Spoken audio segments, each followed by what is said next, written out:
Jah Rastafari. It's Judah rule the heart, you know. When you speak of Rastafari, touch the heart.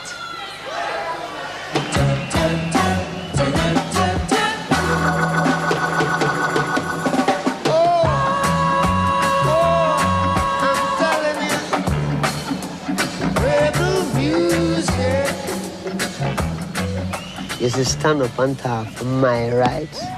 I know what that is. See? And I don't care who the guy is. Because my right is my right, like my life. You know? All I have is my life.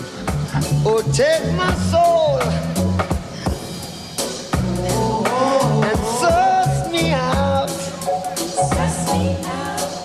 Malgré 300 millions de disques vendus dans le monde, Bob Marley, la première grande star internationale du reggae, a dû faire face à la violence, à une tentative d'assassinat et à l'exil. Il est devenu le porte-parole de sa petite île des Caraïbes, la Jamaïque, déstabilisée par la politique internationale et les conflits internes.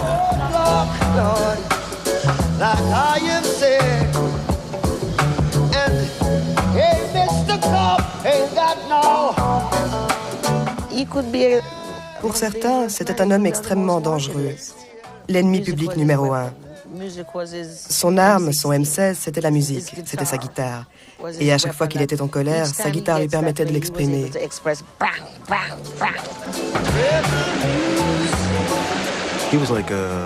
Ses chansons étaient comme un journal. Elles permettaient à tous ceux qui ne savaient pas lire de se tenir informés sur la Jamaïque et le monde.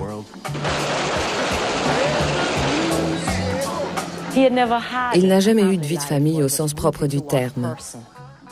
Il a grandi à droite, à gauche, un peu avec sa mère, pas du tout avec son père. Il n'y a jamais eu une personne dont il soit resté proche tout au long de sa vie. Bob Marley avait ses contradictions. Enfant d'une famille désunie, il est devenu le chantre de l'unité sur la scène internationale. Prophète en son pays, il a pourtant essuyé les attaques des forces répressives contre lesquelles il a lutté toute sa vie.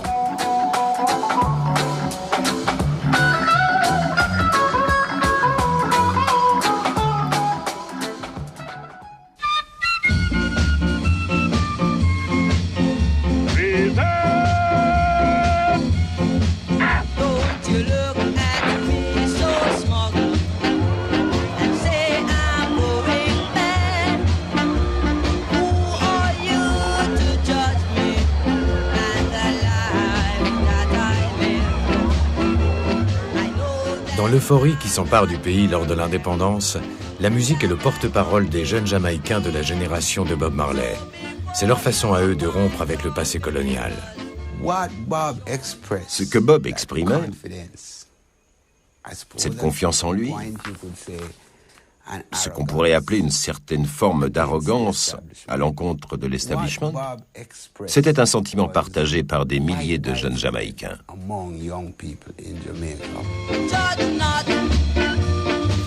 Son premier disque, enregistré sur un nouveau rythme, le ska, qui fait alors fureur en Jamaïque, illustre ce joyeux sentiment de révolte.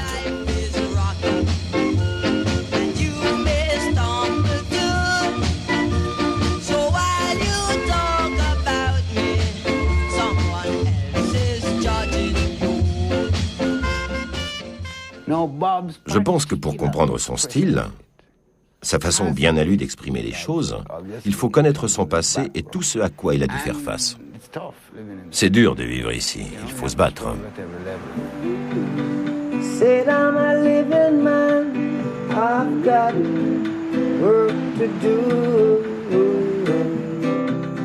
Bob arrive à Kingston enfant, à la fin des années 50. Avec sa mère, ils font partie d'une vague de plusieurs milliers de migrants venus des campagnes jamaïcaines. Il grandit à Trenchtown, un bidonville, et rêve de faire carrière dans la musique. À Trenchtown, il fallait se battre. À peine réveillé, on entendait les voisins se disputer. Comme disait Bob, on se lève pour sa querelle quotidienne et le soir, on adresse ses prières au diable. Je le trouvais touchant parce que, comme moi, il venait d'un quartier où il fallait se battre et la fermer pour survivre. Il y avait des jours où on allait à la décharge pour essayer de trouver à manger. We couldn't afford to buy records, so we listen to the radio. And anything the radio play is that we hear. So I wasn't really into them things. I was really into like, I call it spiritual music, you know, till it get more revolutionized. There was something about that. Son obstination, sa détermination à se battre, tout ça se lisait sur son visage. He was at war. On voyait que c'était quelqu'un de tourmenté, quelqu'un qui était en guerre. Par moments, il était détendu, mais la plupart du temps, il ne pensait qu'à sa guitare, à sa musique, à ce qu'il voulait dire. Don't you pick and refuse, man, 'cause the things people refuse are the things they should choose. Do you hear me? Hear what I say? Au début des années 60, la musique est pour les jeunes Jamaïcains le moyen le plus rapide de sortir du ghetto. Ils tentent de se faire remarquer avec des chansons qui le plus souvent dénoncent les traîtrises et les scandales politiques dont ils sont régulièrement témoins. Il fallait être fort. Il fallait être sacrément fort pour survivre. C'était un chemin rocailleux, semé d'embûches et d'obstacles. Mais si vous soulevez des poids tous les matins, automatiquement vous devenez plus fort. Il fallait voir d'où on venait, un milieu où les gens passaient leur temps à se plaindre et à pleurnicher. Des petits groupes tels que les Wailers empruntent leurs instruments et vendent leurs chansons à des producteurs sans scrupules qui les paient mal et empochent les royalties.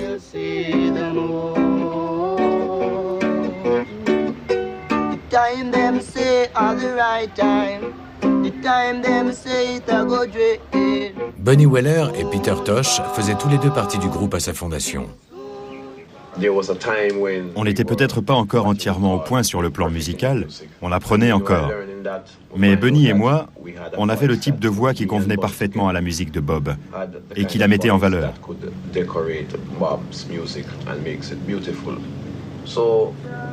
Et on y mettait tout notre cœur.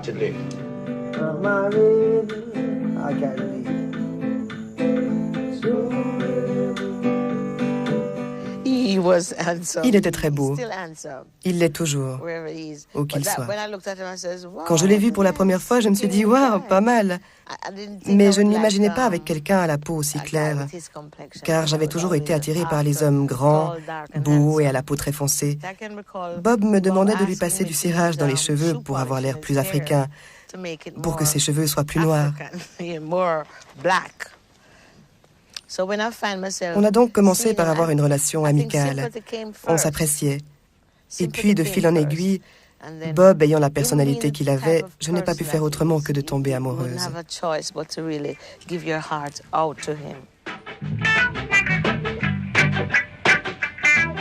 Toujours le premier arrivé au studio et le dernier à partir, Bob répète avec ses musiciens jusqu'au petit matin.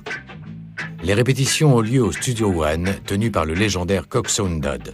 On répétait beaucoup à cette époque. On était tous très motivés et très sûrs de nous.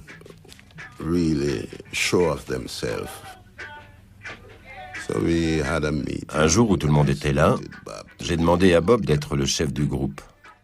Car quand il n'était pas content de la musique, ça se voyait à sa tête. Et tout le monde essayait de rentrer dans le rang.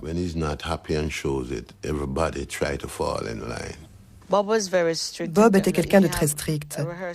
Quand on avait une répétition, il fallait être à l'heure. On n'était pas là pour rigoler ni pour s'amuser. C'était quelque chose de sérieux. Et si on voulait pouvoir en vivre un jour, il fallait travailler. Mais le genre de musique des Wailers ne passe pas sur les ondes. L'influence coloniale se fait encore sentir et les radios ne diffusent que des tubes américains ou britanniques. Les musiciens jamaïcains installent des sound systems géants sur des camions qui font le tour de l'île. Here comes Bob Marley and the Wailers, simmer down.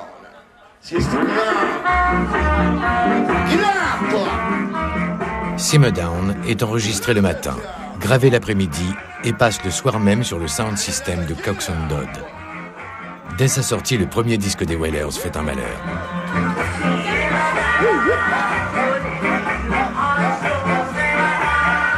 You look like you love, you look like you live.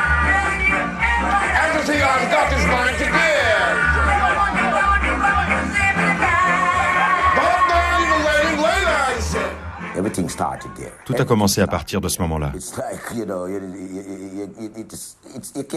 C'est difficile à imaginer, mais c'est comme ça que ça s'est passé.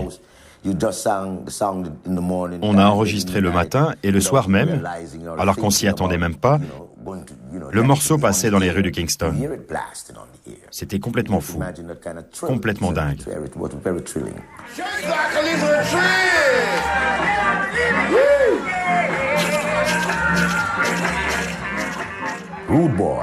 Les Rude Boys et les Rude Girls. C'est comme ça qu'on appelait les jeunes des ghettos, les mauvais garçons. La racaille, quoi. Tout ça parce qu'on venait de Trenchtown, Dana-town ou de Denham Town. À les écouter, on aurait cru qu'on ne vivait que parce qu'on volait. Que la survie des habitants du ghetto ne pouvait pas être légitime.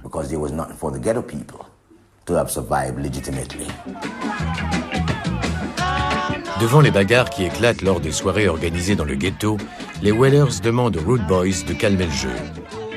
Pourtant, ils n'hésiteront pas à revendiquer eux-mêmes leur statut de rebelles et à devenir les Rude Boys de la musique jamaïcaine.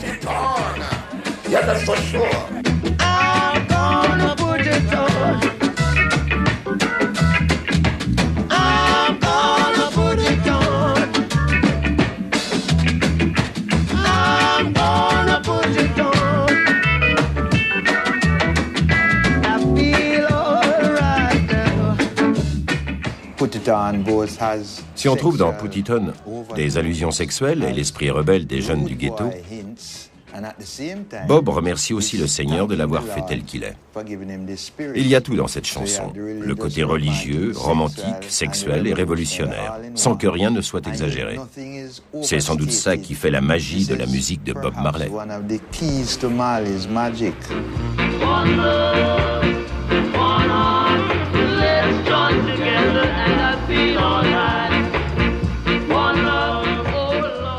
Au milieu des années 60, Bob Marley enregistre une série de morceaux pour Coxsone Dodd, dont plusieurs chansons d'amour qu'il a écrites pour sa petite amie Rita.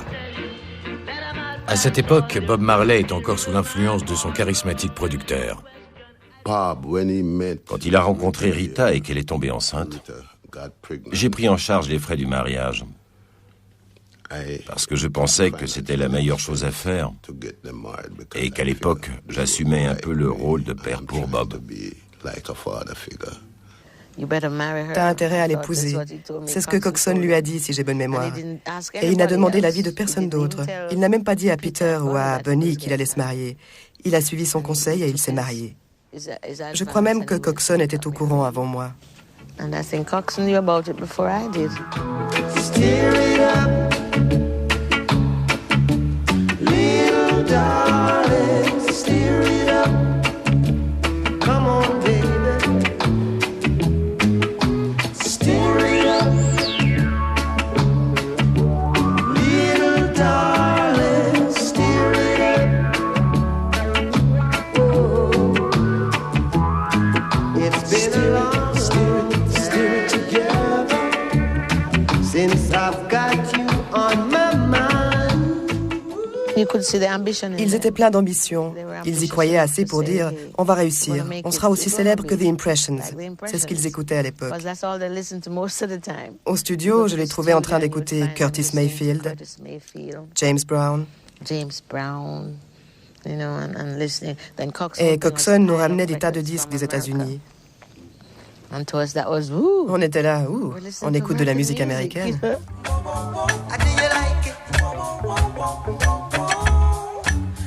Juste après son mariage en 1966, Bob part pour les États-Unis, à Wilmington, dans le Delaware. Pour pouvoir monter sa propre maison de disques chez lui à Kingston, il nettoie les sols dans un hôtel, puis travaille de nuit dans les usines Chrysler.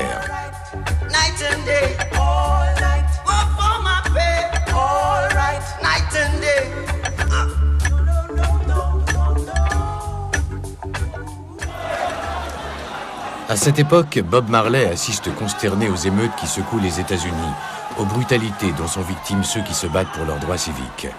Des violences qu'il voit de ses propres yeux, autour de lui et au journal télévisé. Cette expérience aura une profonde influence sur les chansons qu'il écrira plus tard.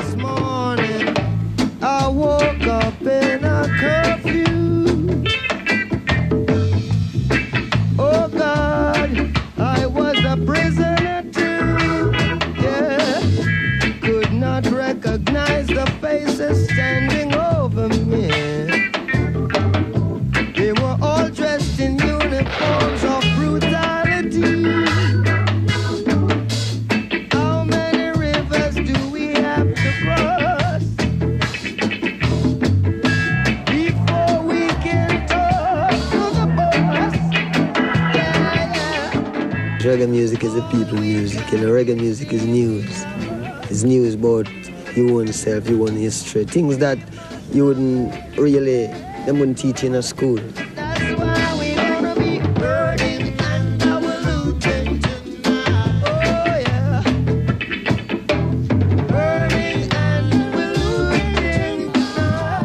Choqué par le racisme qui sévit aux États-Unis, Bob Marley, dès son retour à la Jamaïque, se tourne vers le mouvement Rastafari. Nous sommes en 1966. Bob Marley a 21 ans. La philosophie Rasta, née en Jamaïque, est un mouvement de prise de conscience du peuple noir, dont l'objectif est de remplacer la lutte armée par une lutte spirituelle.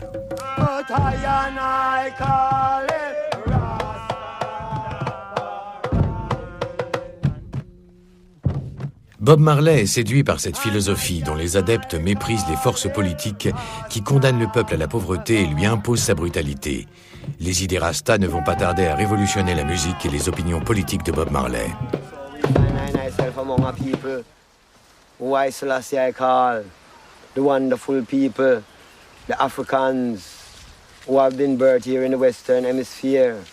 Depuis l'époque coloniale, la majorité bien pensante a fait des Rastas les exclus de la société.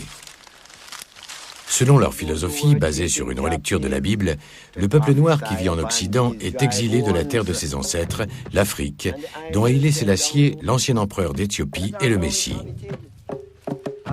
Bob devient un fervent défenseur des idées Rasta.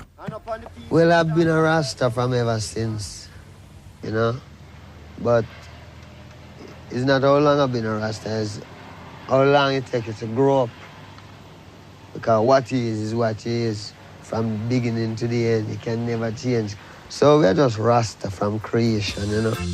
2,000 years of history. Could not be wiped away so easily. I will say to the people, man, be still and know that His Imperial Majesty, Emperor Haile Selassie I of Ethiopia, is our rightful ruler.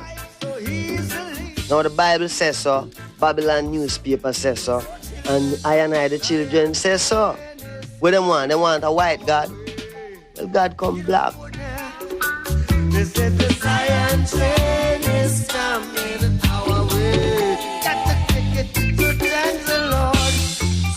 I'm a Rasta, and I know I want to live near my father, and my father live in Ethiopia. So I must live where my father is.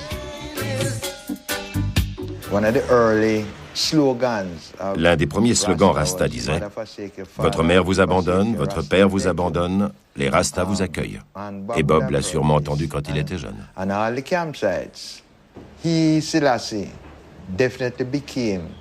Haïlé Sélassié a pris la dimension d'une image paternelle pour Bob.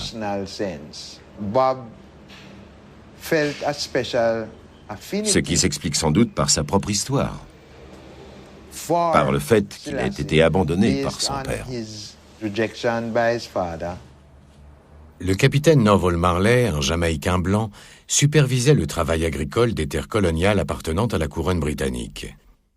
Il séduisit une jeune femme de la région, la mère de Bob, l'épousa et l'abandonna alors qu'elle était enceinte. Le fait d'avoir un père blanc et une mère noire était très mal vu à l'époque. Et les deux communautés vous le reprochaient.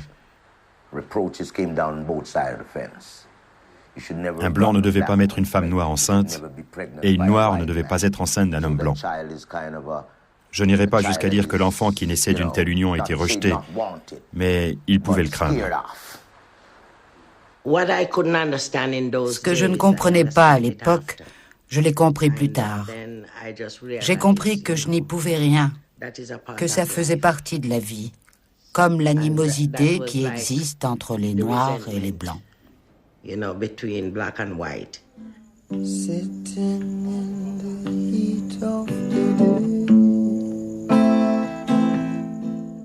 Born fatherless, I never knew my father. My mother worked 30 shillings a week to keep me go to school, right? We don't have education, we have inspiration. If I was educated, I would be a damn fool.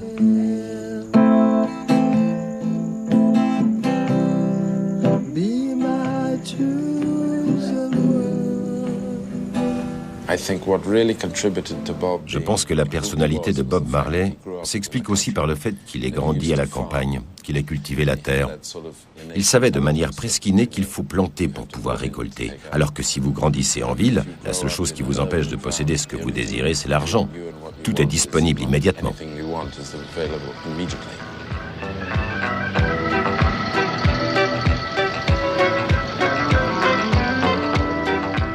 Pour percer dans l'industrie du disque à la fin des années 60, Bob Marley sait qu'il va devoir retourner dans les studios de Kingston pour enregistrer des chansons sur la dure réalité de la rue.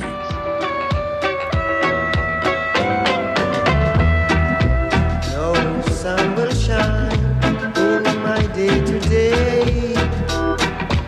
No sun will shine. The high yellow moon won't come out to play.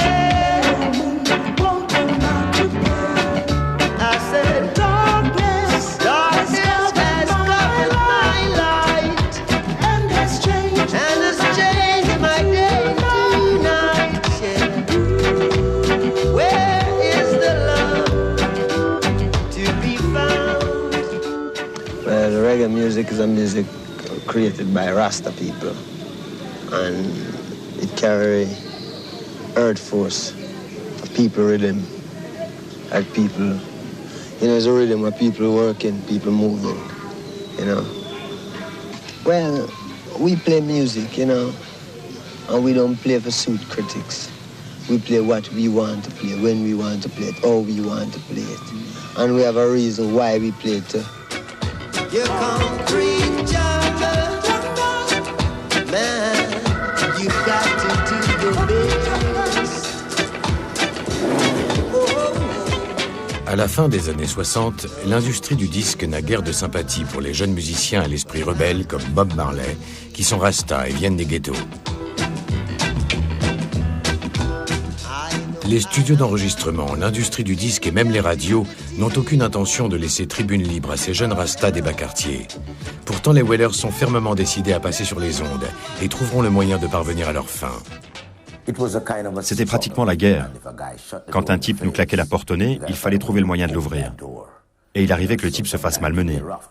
Tu refuses de passer quelque chose de novateur alors que tu n'as aucune raison de le faire. Pourquoi fais-tu obstacle à la musique des Wailers? Tu ne sais même pas. Tu passes d'autres musiques et tu refuses de passer celle des Wailers alors que tu n'es même pas capable d'expliquer pourquoi. Nous, on te demande de la passer et tu la passeras. Si tu veux continuer à travailler, tu passes les Wailers, sinon on te tombe dessus à la fin de la journée. Et on t'empêchera de retourner travailler tant que tu n'auras pas accepté de passer les Wailers.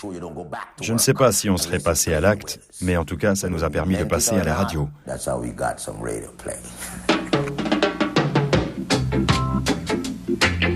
He's I&I, superstar, Mr. Music, Bob Marley. Yes, my friend, we're in the streets again. Yes, my friend, them set me free again. Malgré leur façon de procéder un peu brutale, ou peut-être grâce à elle, les Wailers commencent à passer sur les ondes. Bob, qui a alors 25 ans, est à la recherche d'un nouveau son, d'une nouvelle direction musicale. Il trouve les deux, en la personne de Lee Scratch Perry, un producteur non conformiste qui ne va pas tarder à transformer sa musique.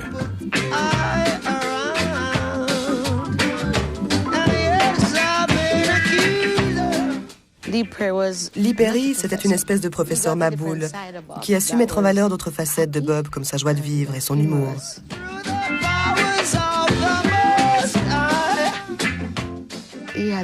Il avait un don incroyable, un son bien à lui, agréable et entraînant, qui prenait tout de suite. Et Bob s'en servait comme d'un complément à sa propre musique.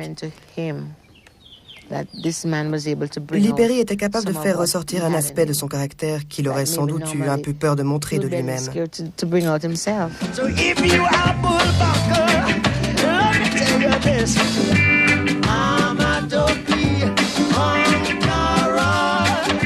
Scratch a toujours été autant musicien que producteur.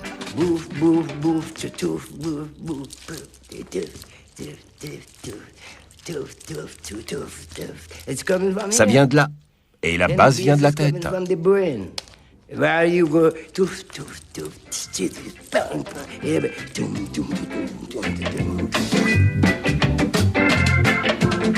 Les musiciens qui accompagnent Bob lors des répétitions deviennent les Wailers.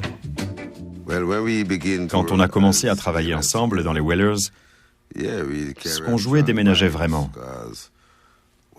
Car entre ce que Bob disait, ce que Scratch disait, et ce que les Hippie Boys disaient, avant même les Upsetters, tout était là pour donner naissance à cet esprit rebelle qui animait notre musique.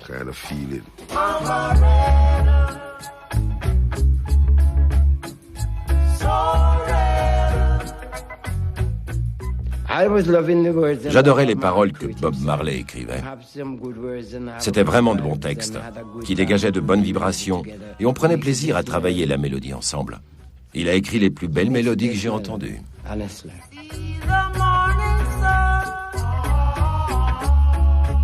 Mais la collaboration fructueuse entre les Wailers et Scratch tourne au vinaigre le jour où celui-ci, pensant être propriétaire des enregistrements, les vend aux Britanniques sans leur consentement.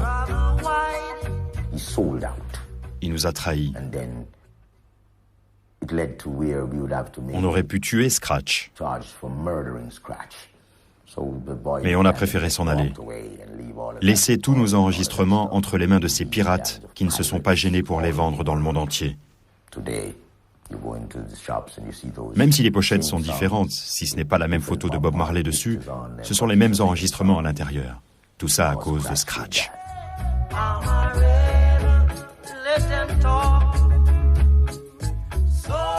Ces bandes ont pourtant le mérite d'arriver jusqu'aux oreilles du fondateur d'Island Records.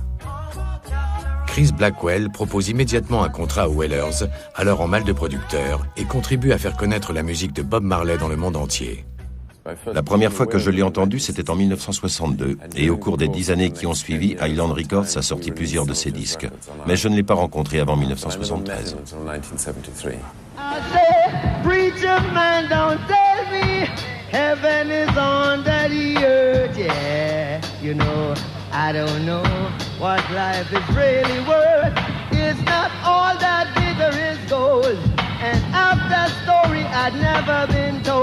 Now you see the light. Stand up for your right. Hey, get up, stand up. Notre stratégie à l'époque, c'était de les présenter comme un groupe de rock noir. Et même si j'ai signé avec Bob Marley and the Wailers, je leur ai demandé de devenir les Wailers.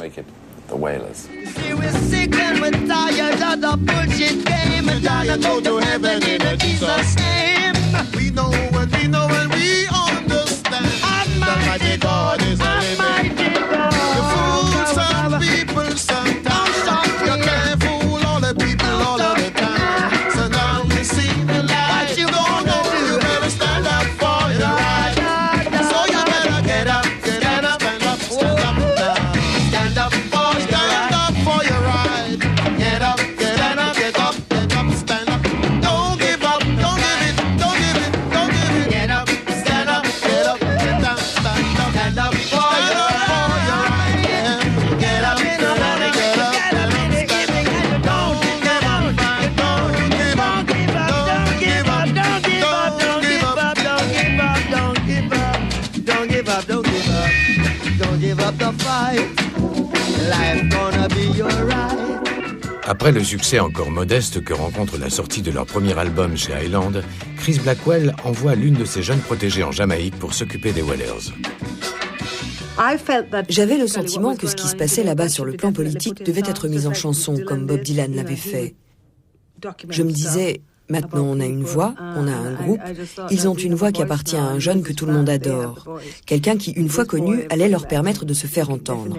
Et dès qu'il a commencé à percer, il a tiré tout le monde avec lui.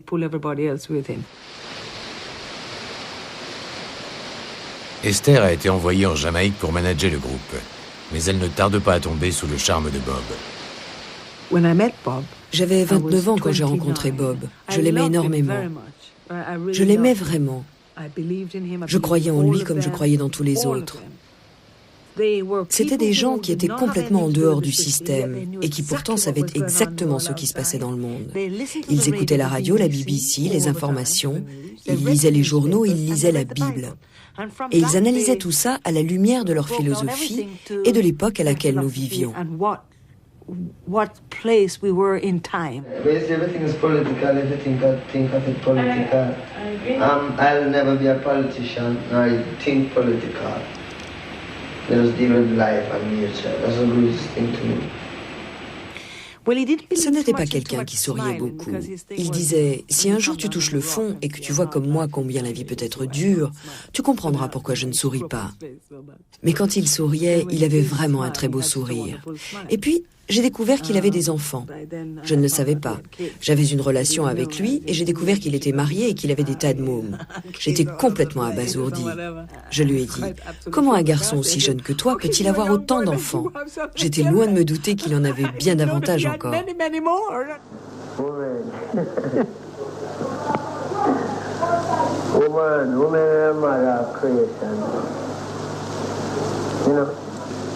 Do you have a queen? You have one queen, no more than one queen. Is he entitled to more than one queen? Yes, he's entitled to all queens. Oh, you know how many? I don't know how many that is, but yes. All at the same time? At the same time? Well, yeah, time is time, yeah. C'était quelqu'un qui venait de la campagne, quelqu'un de très simple, ce n'était pas quelqu'un de très raffiné, même s'il l'est devenu un peu plus par la suite quand il est devenu célèbre. Mais à l'époque où je l'ai rencontré, il ne l'était pas du tout. Je le voyais comme un être complètement innocent. C'est pour ça que j'ai été tellement surprise quand j'ai appris qu'il avait des enfants. Pour moi, c'était un petit garçon, ce n'était pas quelqu'un de très raffiné, de très instruit. Notre langue en Jamaïque est pleine de proverbes et de métaphores. Je me souviens d'un jour où on était en train d'écrire I Shot the Sheriff, et il m'a dit « J'ai envie d'écrire quelque chose pour les Jamaïcains, une chanson qui parlera aux Jamaïcains. » L'idée de tuer un type qui n'arrête pas de vous harceler m'a immédiatement fait penser à un proverbe jamaïcain qui dit « Tant va le seau au puits qu'à la fin le fond casse. » Tout le monde le dit sans arrêt. Ça veut dire, à force de me chercher, tu vas finir par me trouver. Every day the bucket goes to the well. I mean, one day the bottom will drop out. And I say, one day the bottom will drop out. And so,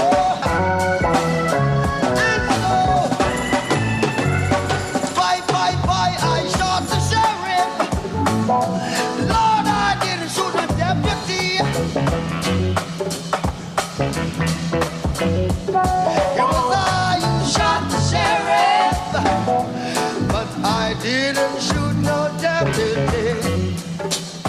Après le départ de Peter Tosh et de Bunny Weller en 1973, Rita Marley forme le chœur des High Three, qui accompagne Bob sur scène quand il décoche ses flèches empoisonnées contre les hommes politiques qui imposent leur pouvoir par la violence. Il ne pouvait pas se contenter de chanter. Rien qu'à le regarder sur scène, on voit que c'est une guerre qu'il mène.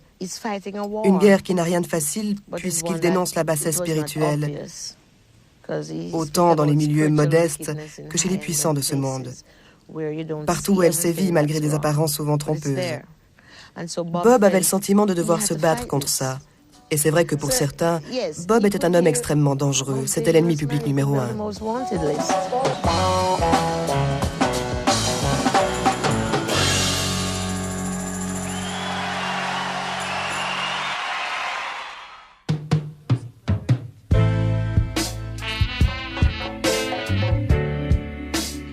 Au milieu des années 70, les rues de Kingston reflètent toute la colère et le mécontentement du peuple jamaïcain.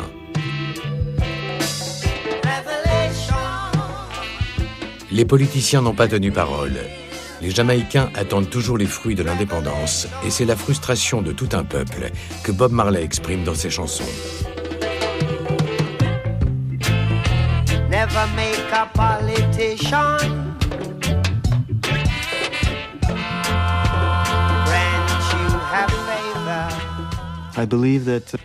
La politique n'était pas essentielle dans sa vie. Ce qui était essentiel pour lui, c'était d'expliquer ce qui se passait sur le plan politique à tous ceux qui ne comprenaient pas, aux habitants du ghetto, qu'ils soient de Trenchtown, de Rum Lane ou de Matches Lane. Ces gens avaient confiance en lui, et il pouvait leur expliquer mieux qu'aucun homme politique n'aurait pu le faire ce qui se passait sur le plan politique, économique ou culturel.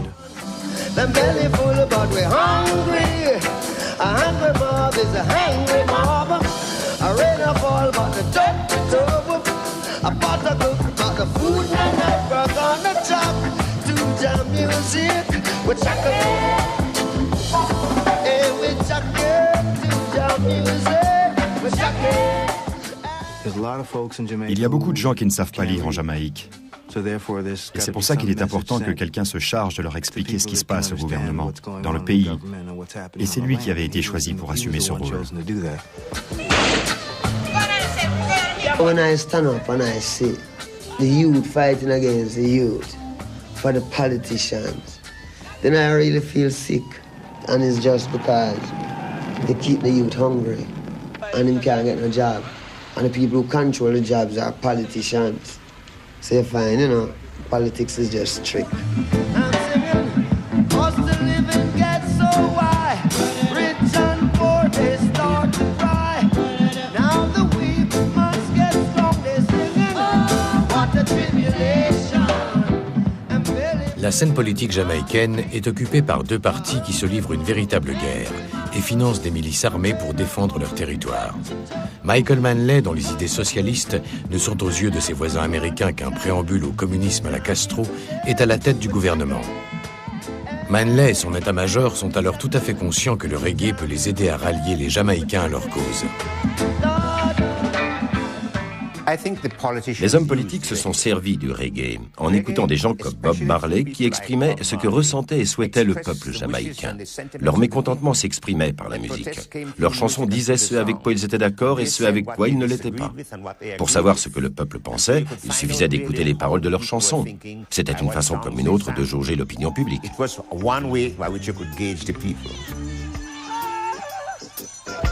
You can't get a bar of soap to buy for bathing, or you can't get detergent to buy for washing.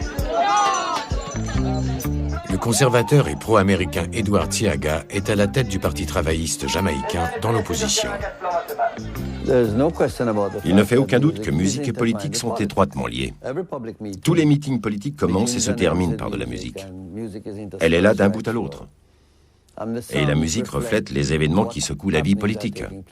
Il est impossible de séparer la musique de la politique, dans le sens où elles sont tellement liées l'une à l'autre qu'elles participent ensemble au message que l'on veut faire passer.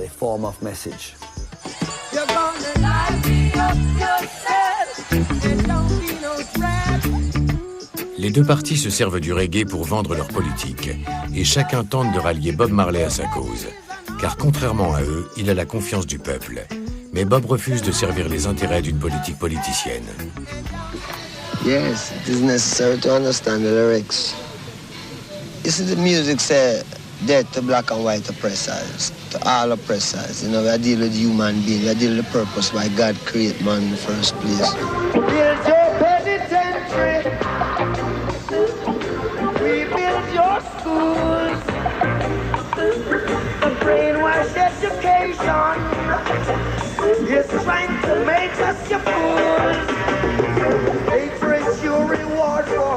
Au milieu des années 70, Kingston est divisé en territoires politiques contrôlés par des chefs militaires. Les Jamaïcains sont nombreux à penser que la CIA soutient Edward Tiaga pour faire tomber un gouvernement trop communiste à leurs yeux.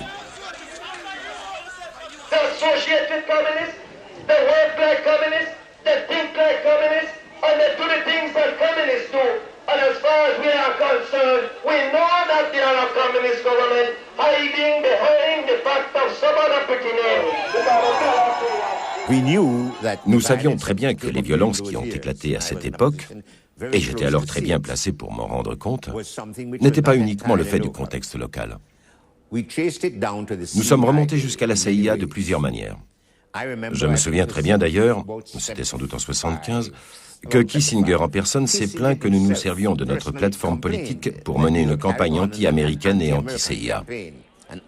Il nous a accusés, Michael Manley et moi-même, d'avoir tenu des propos dénonçant l'ingérence américaine et les manœuvres de la CIA.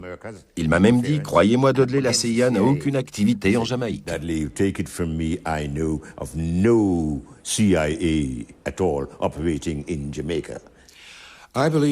Je pense que la CIA se servait du Parti travailliste jamaïcain pour mener sa campagne contre le gouvernement de Michael Manley.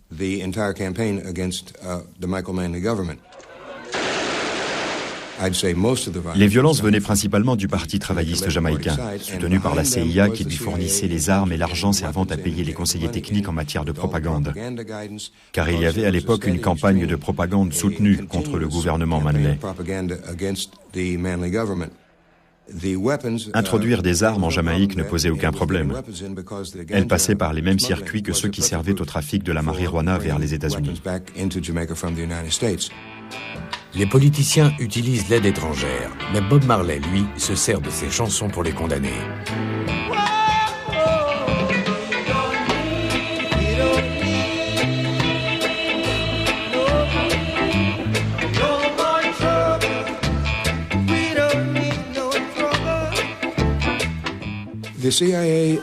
Pour la CIA, le radicalisme du message politique du reggae constituait un danger, car il contribuait à éveiller la conscience politique des Jamaïcains les plus pauvres, c'est-à-dire de l'essentiel de la population. Et c'est dans ce climat qu'est née, je dirais presque naturellement, l'idée d'attenter à la vie de Bob Marley.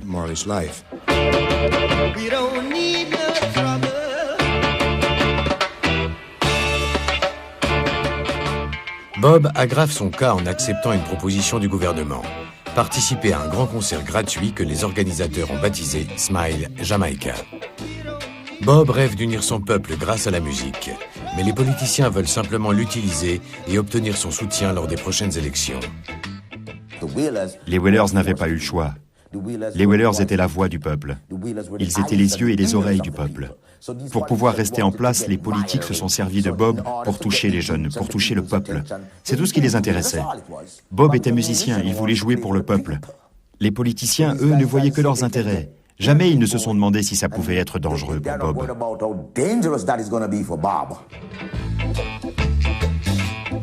2 jours avant le concert Smile Jamaica, dont personne maintenant n'ignore les enjeux politiques, des hommes armés attaquent le domicile de Bob.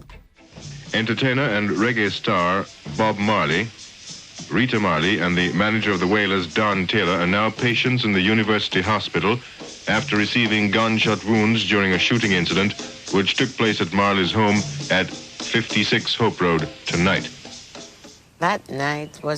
C'était vraiment sinistre. J'étais dans la voiture et j'ai entendu des détonations que j'ai prises pour des pétards. Et puis, j'ai vu des hommes s'approcher de la maison en rampant et se lever pour entrer dans la pièce où était Bob. C'est là que j'ai compris que c'était des hommes de main et qu'ils étaient armés. J'ai entendu une détonation. J'ai vu des flammes et des étincelles. Et puis j'ai entendu des coups de feu qui venaient de l'arrière de la maison, des côtés, d'un peu partout. Ça tirait dans tous les sens. Et puis ils ont disparu. J'ai dit, vite, il faut trouver Bob. On l'a vu sortir de la maison. Il était blessé à l'épaule. Et puis tout s'est passé très vite. Les sirènes de police hurlaient. On lui a dit, vite, il faut aller à l'hôpital, tu es blessé. C'était des hommes de main à la solde d'un parti politique, de gauche ou de droite, ça, on ne l'a jamais su. Toujours est-il qu'ils ont essayé de le tuer. Et ça n'a rien d'étonnant. Nous étions au centre de toutes les convoitises. It happened to satisfy some people, and it happened to strengthen me. My life not important to me, other people's life important. My life is only important if me can help plenty people. If my life is just me, my own security, then me no want it. My life is for people. That's the way me is. Malgré les menaces de mort, Bob Marley est fermement décidé à participer au concert Smile Jamaica. Prime Minister Manley has expressed his deep regret at the act of terrorism directed against Bob Marley and his associates, and has said those responsible for the act would never be forgiven by decent people of Jamaica. Although Marley was not expected to appear, the crowd began building early, and by 5 p.m. was 50,000 strong. We have just received word that Bob is on his way. Superintendent of police will be out of communication for a bit, but get the cameras ready to shoot his arrival. Political violence, city. Pour montrer son soutien à Bob Marley, le Premier ministre Michael Manley assiste au concert. C'est lui qui, en 1976, remportera les élections. Rasta don't work for no CIA. Rat race, rat race, rat race, yeah. Rat race. Après le concert Smile Jamaica, Bob décide de s'exiler en Angleterre pour échapper à d'éventuels attentats et réfléchir à sa position sur le conflit politique qui déchire son pays.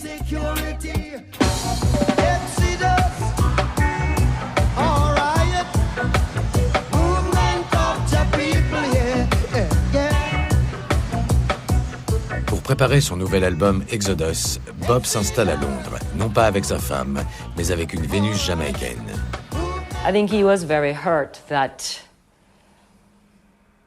Ce qui lui a fait le plus mal, c'était que les commanditaires de l'attentat aient pu convaincre des Jamaïcains, ses propres frères, de venir chez lui à Hope Road avec des revolvers, des armes qui en général ne pardonnent pas, pour essayer de le tuer.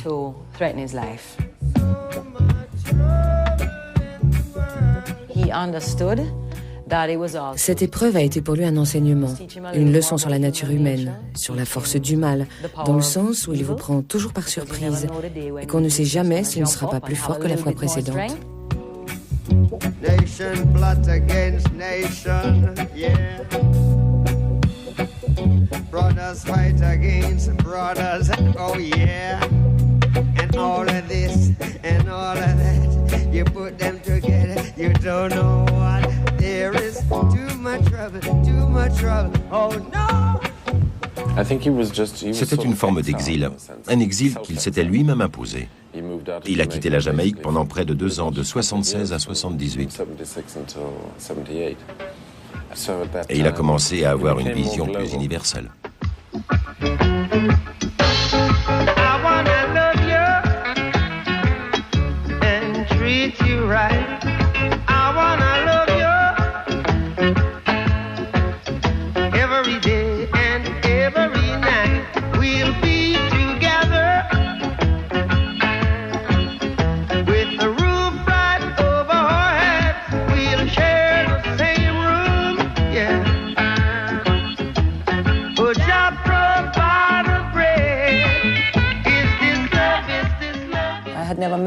Je n'avais jamais rencontré quelqu'un comme Bob. Il ne cherchait pas à vous flatter. Ce n'était pas sa façon de séduire les femmes. Il était plutôt du genre à vous offrir une mangue en cadeau, à vous proposer timidement une balade le soir avec lui. Ce n'était pas le genre d'homme à vous appeler pour vous donner rendez-vous le lendemain à 20h pour aller dîner et danser après, parce que ça ne correspondait pas à sa façon de vivre. La musique, c'était ce qui passait avant tout dans sa vie. Un jour, vous étiez la plus belle et la plus désirable. Et le lendemain, vous étiez quantité négligeable s'il avait une nouvelle chanson à enregistrer. La musique a toujours été sa priorité. Toujours. I want to give you some love. Good loving. I want to give you some good loving. Malgré la nouvelle idylle de Bob, Rita, sa femme, reste au sein des High Three. Je me souviens qu'à Londres, alors qu'il préparait son nouvel album Exodus, il écrivait une chanson qui, de toute évidence, était pour Cindy. Il venait juste de la rencontrer et je lui ai dit « Quoi ? Tu écris une chanson pour Cindy et tu veux que je la chante ? Je la chanterai pas. » Et je me suis entêtée. Je ne sais pas pourquoi, sans doute pour lui montrer que je pouvais avoir mes opinions. Tout le monde me disait « Il va être foudrage si tu refuses. » Et je répondais « Tant pis, je ne chanterai pas. » And I says, I am not going. Turn your lights down low.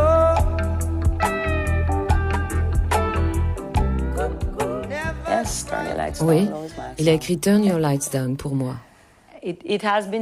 On a même dit que toutes les chansons d'amour de cet album avaient été écrites au moment où nous vivions le plus fort de notre relation. On l'a d'ailleurs beaucoup critiqué pour ça. Je me souviens qu'un jour, il m'a dit « Tu as vu, ils disent que je me suis ramollie parce que j'écris des chansons d'amour. Il va falloir que je sois plus militant à l'avenir. »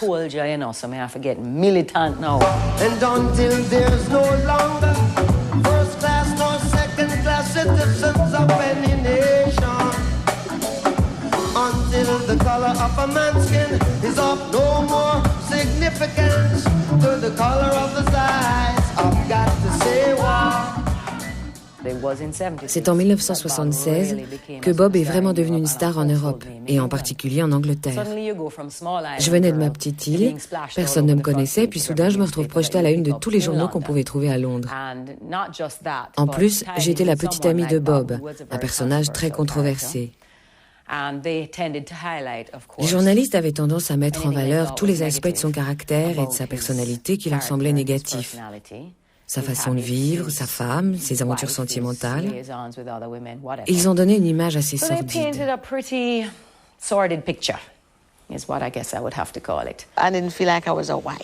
Je n'avais plus l'impression d'être sa femme, juste de faire partie de ses cœurs. Je lui disais, fais attention, méfie-toi de toutes ces filles. J'étais devenue son gardien, une espèce de mère poule. Des fois, il m'appelait pour que je le débarrasse des filles qui étaient chez lui. Je ne disais rien parce que j'avais le sentiment que c'était à moi de faire ça. Je me sentais responsable et notre relation a évolué dans ce sens.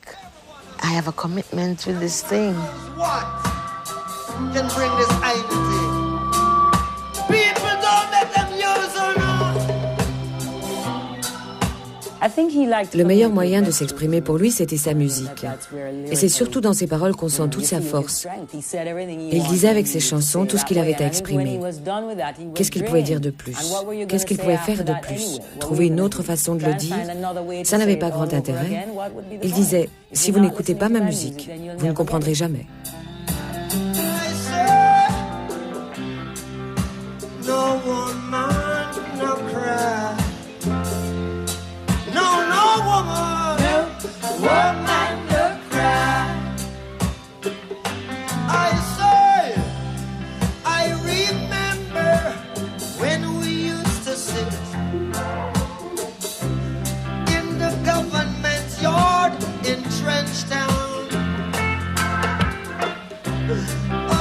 Observing the hypocrites as they would mingle with the good people we meet. Good friends we have, oh, good friends we've lost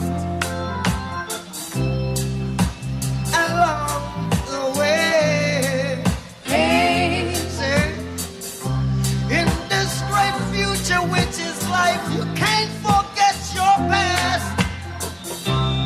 So dry your tears, I say,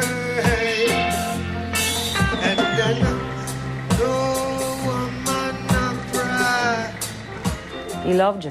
Il adorait la Jamaïque. Et je pense que pour lui, la Jamaïque n'était qu'une petite partie d'un monde plus vaste où tous les Noirs et tous les opprimés de la terre étaient obligés de se battre. Bob ne se doute pas que son retour en Jamaïque va le confronter à son plus grand défi.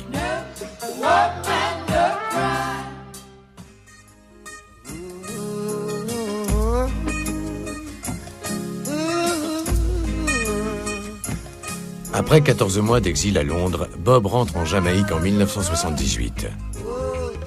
Dès son retour, il forme le projet d'organiser un autre concert gratuit qui, l'espère-t-il, apportera la paix et la réconciliation nationale.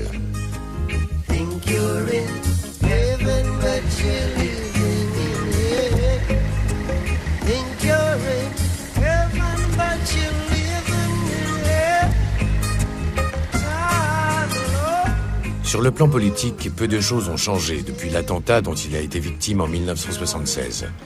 L'optimisme n'est toujours pas de mise dans ce petit pays déstabilisé par l'ingérence étrangère. La violence qui régnait à cette époque, les vols à main armée, les meurtres, alliés aux campagnes de propagande visant à faire tomber le gouvernement Manley, ont entraîné un véritable climat de terreur, de tension, d'incertitude, de doute et de peur. Et c'était le but. We try to make really bring peace, knowing that we really can't solve a problem with a war, you know. It doesn't really solve a problem when I feel like really killing someone. Whose problem am I going to solve when I kill someone? You know what I mean? So I figure the peace is the best thing. And that's why I go ahead and work with it, because it was a spiritual thing that happened. To make everything come true, we got to be together. Grâce à la détermination de Bob, le concert pour la paix One Love a lieu. Son objectif est de mettre en présence devant le peuple les hommes politiques qui se disputent le pouvoir. Pour Bob, c'est une façon de réaffirmer sa place dans la vie du pays après un an d'absence. Les politiques, de leur côté, ont toujours l'espoir de rallier Bob Marley à leur cause.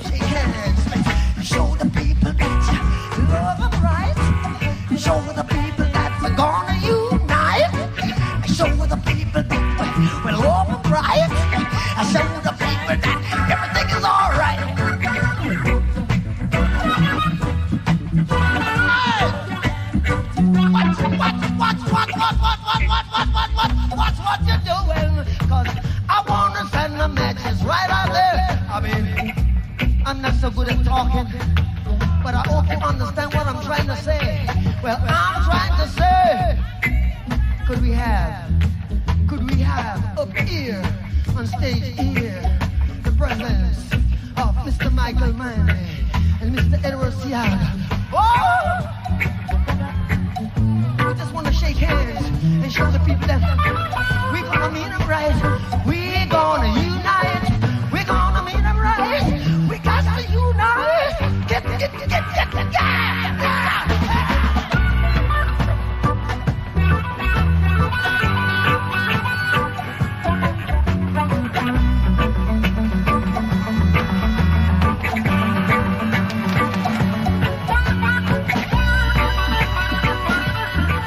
Quand le conservateur Edward Seaga, chef du Parti travailliste jamaïcain, monte sur scène, tout le monde se demande si Michael Manley, le premier ministre socialiste, va accepter de le rejoindre pour lui serrer la main.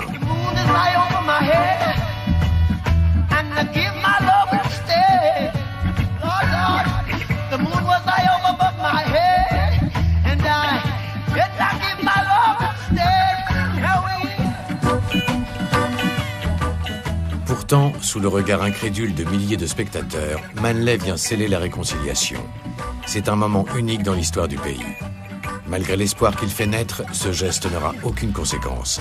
Car pour les politiques, l'opération est purement médiatique. Love, prosperity, be with us all. Jah, Rastafari,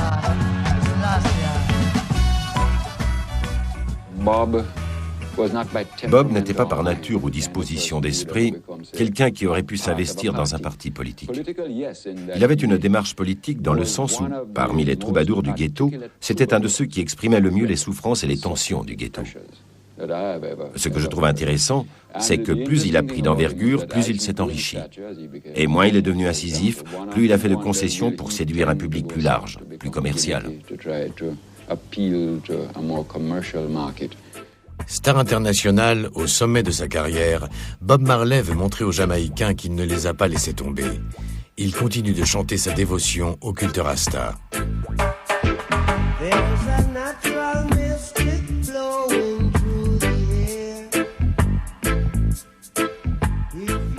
L'un des principes fondamentaux de la philosophie Rasta est de croire aux vertus curatives et apaisantes de la marijuana, dont Bob est un fervent adepte.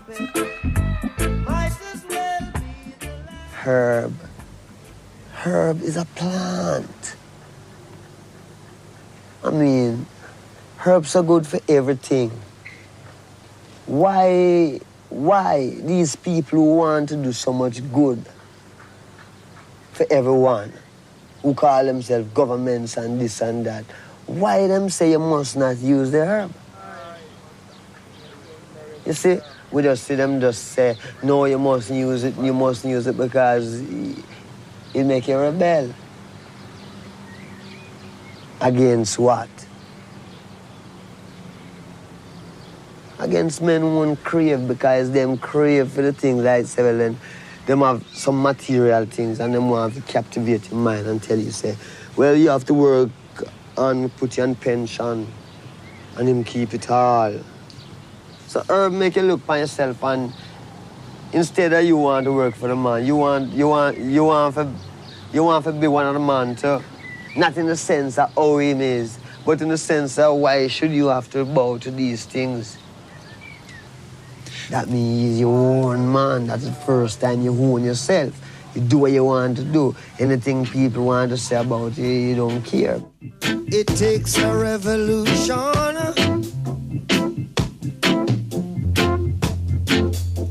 to make a solution. Sur le plan professionnel, Bob est désormais entièrement indépendant. Grâce à son immense fortune, il se fait construire son propre studio d'enregistrement.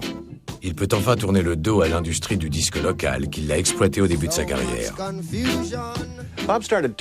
Bob a créé Tuff Gong pour pouvoir être entièrement maître de son travail, produire les chansons qu'il voulait, au rythme qui lui convenait.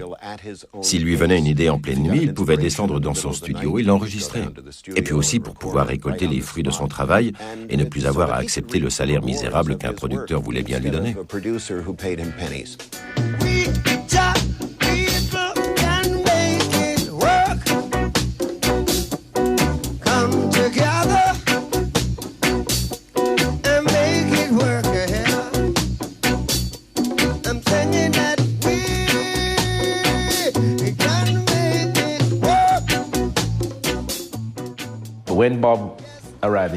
Dès son retour en Jamaïque, quelques minutes à peine après son arrivée,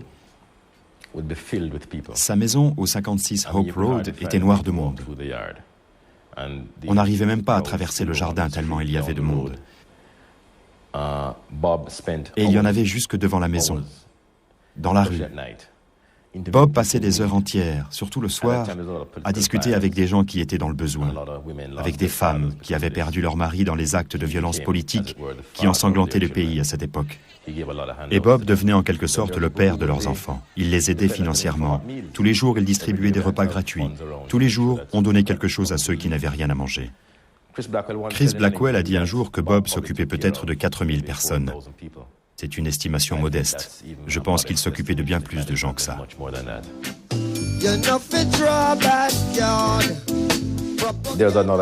C'était aussi quelqu'un qui avait une grande discipline. Pas seulement pour son art, pour l'écriture et la musique, mais de manière plus générale. Il ne supportait pas l'indiscipline autour de lui. Il était très, très intelligent. Même si ce n'était pas l'image qu'il aimait donner de lui-même, c'était quelqu'un d'extrêmement intelligent. We just really try to set up certain like a machine where financially we can really help one another. Because, you know,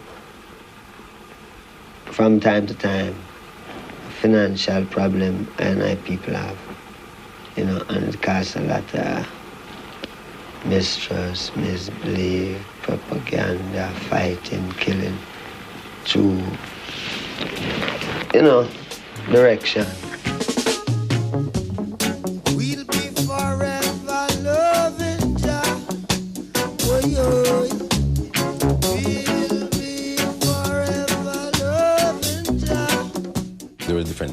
Il y avait plusieurs Bob Marley. Le Bob Marley amoureux, le Bob Marley père de famille, le Bob Marley footballeur.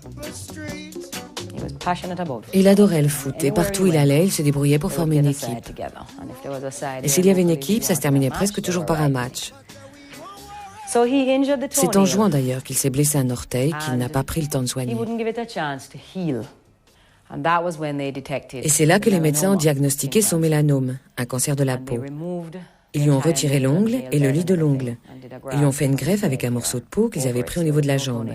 Et ça a très bien guéri. Et si je lui demandais s'il était bien allé à son examen médical, il me répondait « Qu'est-ce que tu veux que j'ai le cancer ?» Ça le mettait vraiment en colère.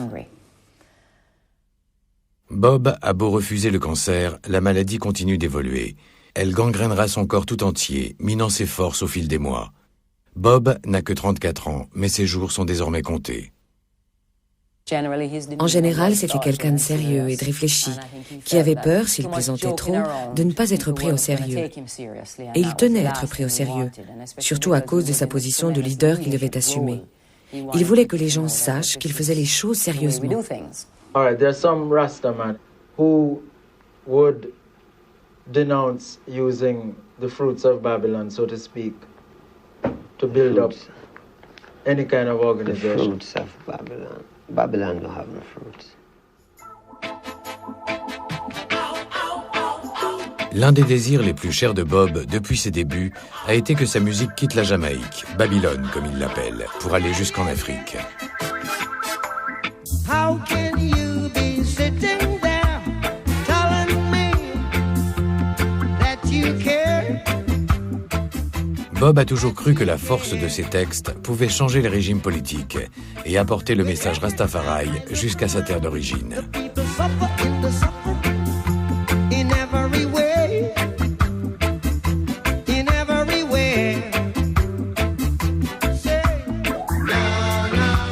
Et puis surtout, Bob méprise l'apartheid qui existe alors en Afrique du Sud. Les autorités sud-africaines, terrifiées à l'idée que ces paroles puissent inciter le peuple à la révolte, censurent les morceaux de Bob qu'elles jugent incendiaires. Sur la pochette, ils barraient les titres avec un marqueur pour qu'on ne puisse plus les lire. Sur le disque, ils grattaient le titre jusqu'à ce qu'il disparaisse. Et puis avec quelque chose de pointu, un couteau ou une lame de rasoir, ils rayaient toute la surface du disque, de manière à ce que l'aiguille glisse d'un titre à l'autre, et qu'on ne puisse jamais comprendre les paroles. How good and how pleasant it would be before God and man, yeah, to see the unification of all Africans. L'Afrique, c'était tout pour Bob. Il voulait se prouver à lui-même combien la part africaine qui était en lui était importante. C'était sa façon de dire, même si à vos yeux je suis à moitié blanc ou à moitié noir, moi je sais que je suis africain. Mon héritage vient d'Afrique.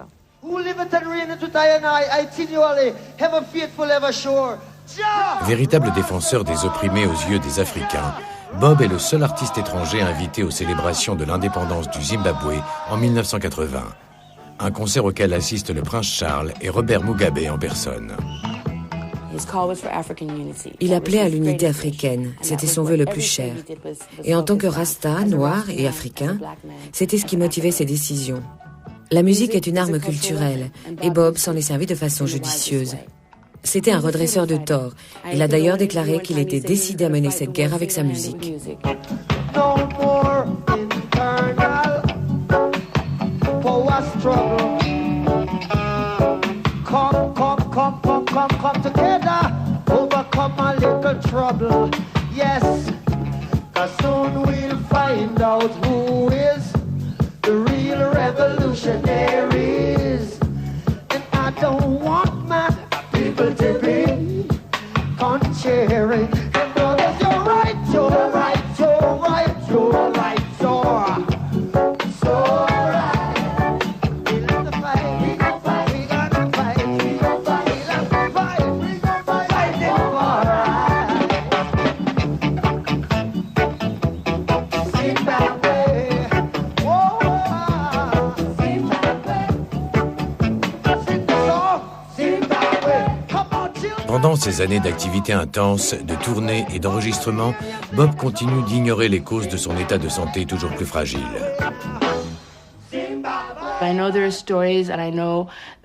Je sais qu'on raconte que certains voulaient sa mort, que la CIA aurait bien aimé le faire taire. Mais c'est à cette époque qu'il a découvert qu'il avait un mélanome, un cancer de la peau. C'est un cancer extrêmement meurtrier, peut-être l'un des plus meurtriers qui soit. Mais la particularité du mélanome, c'est qu'il touche rarement les Noirs. C'est un cancer de la peau qui affecte surtout les Européens. Il peut être héréditaire et il est fort possible que Bob ait hérité par son père d'un terrain favorable à ce type de cancer.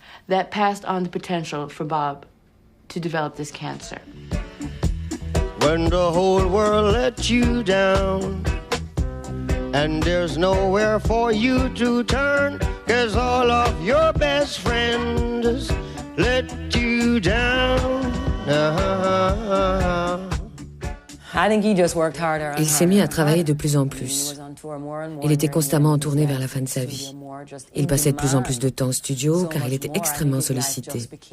Et sa vie est devenue terriblement stressante. Personne n'aurait pu supporter un tel stress. Il n'avait plus un moment à lui pour souffler. C'est jamais bon l'excès. Et avec le succès, la gloire, la popularité, tout le monde lui en demandait toujours plus. Il était débordé, sous pression. Du coup, il était extrêmement tendu. Il n'avait pratiquement pas une minute à lui pour se détendre. Plus une minute à consacrer à ses enfants. Il a perdu quelque chose. Bob est sous les feux de la rampe. Les médias du monde entier veulent interviewer celui qu'ils ont surnommé la bête du reggae. Mais Bob a du mal à cacher le mépris que lui inspire la presse à sensation. Isn't it in fact true that many Jamaican people get involved in the trafficking of marijuana and therefore get the bad reputation associated with Rastafarians? People get trafficking. You see, I don't really know anything about those parts of life, you know. All I know about is Rastafari, you know, and try bringing this truth to the people. What would I have to do to be a Rastafari? Well, the first need have to be born again. We show the people of Jamaica Rastafari. No. Do they like you? Do you think any of the Rastas have been involved in the killings in Jamaica over the years, or that's somebody else? To most people who are very conservative in dress, you look quite strange. Even if the ganja-smoking Marley, ripped out of his head most of the day, seems hard to take seriously, even though the temptation is to laugh at a stoned Jamaican musician who worships a dead Ethiopian dictator, Bob Marley's view of the plight of the black man is hard to knock. Tout le monde voulait un morceau de Bob, et chacun prenait le morceau qui l'intéressait. Du coup, il ne lui restait plus rien au moment où il en avait le plus besoin. Il lui arrivait de ne même pas me répondre le matin quand je lui demandais « Bonjour Bob, ça va ?» Il avait trop de soucis.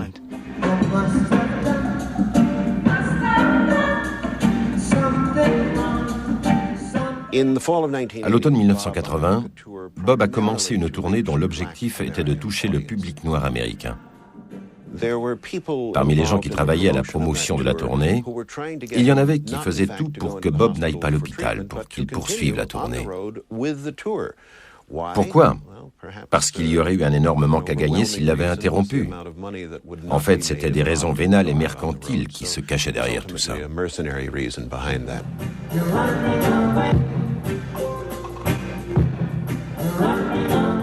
Le 21 septembre 1980, après 2 concerts au Madison Square Garden, Bob est parti faire un jogging dans Central Park. Là, il s'est effondré avec l'écume aux lèvres.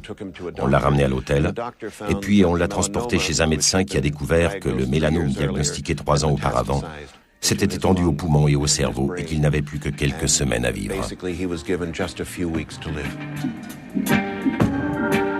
Bob survit quelques mois encore, mais sa santé se détériore rapidement. La chimiothérapie arrive trop tard. Il perd ses dreadlocks et le combat qu'il mène contre le mélanome. Il se regardait, il regardait son corps et il me disait « Ce n'est pas moi, Rita. » Je voulais le soutenir jusqu'au bout. J'essayais de faire en sorte qu'il pense à autre chose. Je lui disais « Ne me quitte pas, Bob. Tu ne peux pas me quitter maintenant. S'il te plaît, Bob. » Et quand Dieu l'a rappelé à lui, je n'ai pas pu l'accepter. Je lui disais, ne t'arrête pas, Bob. Va voir le Seigneur, assieds-toi à ses pieds et reste-y. Il s'occupera du reste, ne change pas de direction. C'était comme si c'était moi qui lui demandais de partir maintenant. Je l'encourageais à se battre, et il se battait, car Bob n'était pas du genre à accepter la mort sans se battre. Il savait que c'était une transition, que Dieu en avait décidé ainsi, que c'était la volonté du Seigneur. Jah l'avait rappelé à lui. Old pirates, yes, they rob I, sold I to the merchant ships. Bob Marley est enterré le 21 mai 1981. Il avait 36 ans. But my hand was made strong by the hand of the Almighty. We forward in this generation triumphantly. Won't you help to sing another song of freedom? 'Cause all I ever have, redemption songs.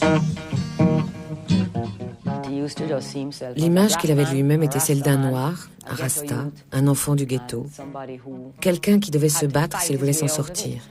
Et c'est ce qu'il a fait. L'esprit rebelle de sa jeunesse, l'esprit des mauvais garçons du ghetto ne l'a jamais quitté. C'était quelque chose dont il était fier, qui a toujours fait partie de sa musique. Le foot, c'était son truc, son jeu d'échecs à lui. Esquiver, feinter, attaquer, marquer, avec toujours ce même désir de gagner. On le connaît encore mieux maintenant qu'il est parti. On ne peut plus le toucher, on ne peut plus le voir, mais il continue de se battre. A rebel man, you know, who don't have no help and not take no bribe from no one to fight it single-handed with music. Emancipate yourself from mental slavery. None but ourselves can free our minds. Have no fear for atomic energy, 'cause none of them can stop the time. How long shall they kill our prophets while we stand aside and look? Some say it's just a part of it. We've got to fulfill the book. Won't you help to sing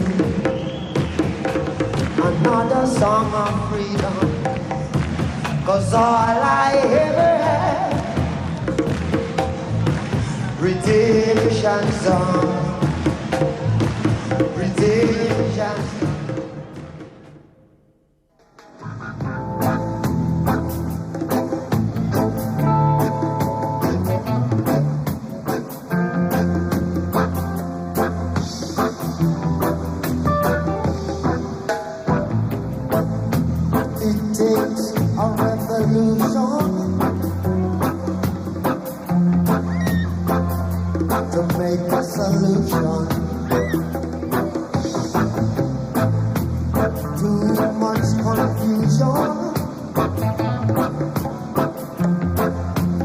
So much frustration.